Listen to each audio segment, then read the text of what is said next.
నమస్తే, welcome to my channel. So, missing నంబర్స్‌లో ఇప్పుడు నేను చెప్పేది ఇంకొక ప్రాసెస్ అనమాట. సో, మన ఇచ్చిన సమ్‌ని first of all లెక్కించుకుందాం.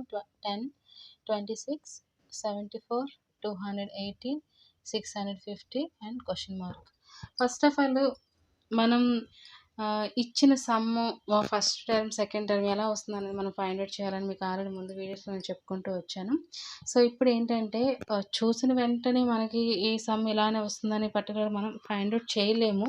But practice చేస్తూ ఉంటే మనం అది ఈజీగా ఫైండ్ అవుట్ చేయొచ్చు. సో, ఫస్ట్ 10కి 26కి చూద్దాం. 10 3s are 30. So, 30 minus 4 is equal to 26 అవుతుంది. ఓకేనా? చూడండి, 10 into 3 minus 4.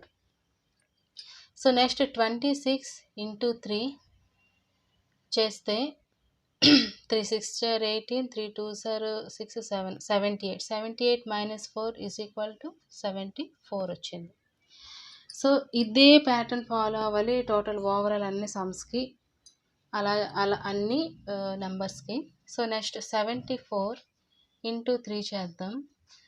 3 4s are 12, 3 7s are 21, 3 4s are 12,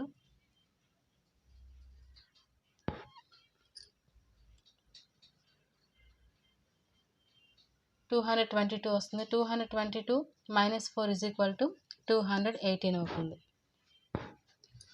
ఓకేనా? నెక్స్ట్ 218 చూద్దాం. 218 into 3 minus 4 చేయాలి.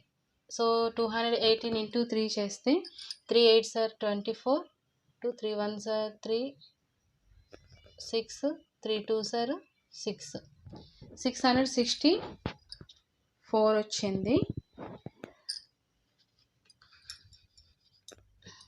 3 8s are 24,